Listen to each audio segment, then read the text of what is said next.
So Christophe was elected president, and Pétion thought this was unfair.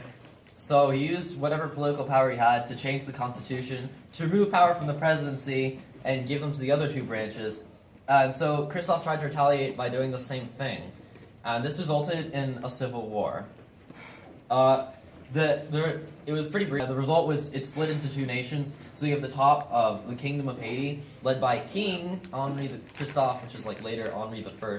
And he set up his own feudal system with nobility, and it was basically like a European-style feudalism stuff, yeah.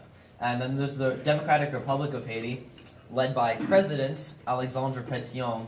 And a little-known fact about Pétion, he gave funds to Simon Bolivar, which basically helped him liberate South America from Spanish rule. Awesome. So he really believed, and in exchange he had to liberate all the slaves, or emancipate the slaves. All right. And each had their own constitutions, and you can find them on like Wikipedia or something.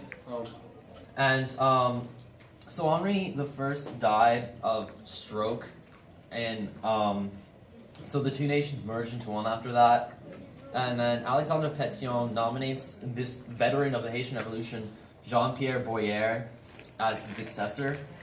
And Boyer succeeded in conquering Santo Domingo, which was the eastern part of Hispaniola. So he controlled the entire island, and the only person who had done that before was Toussaint Louverture in the initial rebellion.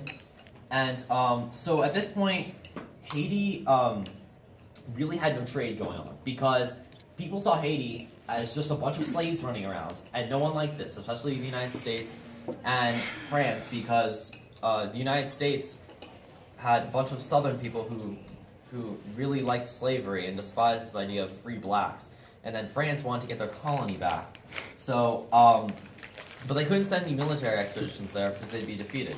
So, French agents came to Hispaniola and tried to work out a deal with President Boyer that France would recognize Haiti as an independent country and start setting up trade routes if Haiti would pay lots of money to France. And this was a substantial amount of money, and this would put it further in debt. So Boyer's supporters were like, no, this is a terrible idea, you shouldn't accept it. But secretly, he accepted the deal, and pretty much screwed Haiti over. And blacks from America, now that they escaped their plantations and slaves and stuff, they immigrated to Haiti to seek new life.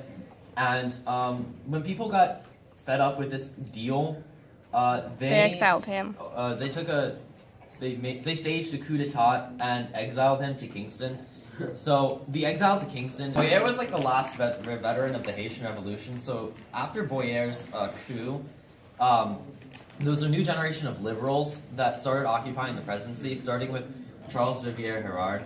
And this is the first generation of Haitians that were born as free blacks. And because everyone was plotting to assume the presidency and therefore absolute rule, because everyone craved power.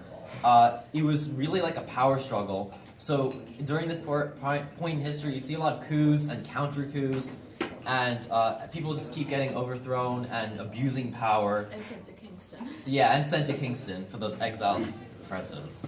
So it's at this point where voodoo was founded. So voodoo combines the beliefs of the African slaves' original homelands in Africa with Christianity. And at this point, it was really seen as a bad thing, so people mainly practiced voodoo in secret. And the United States believed that the Haitians won the revolution with voodoo because black magic, and how could these slaves defeat this French Empire only with magic and some help from the devil or whatever. And because refugees in the Haitian Revolution fled to New Orleans, they carried the religion with them, and that's how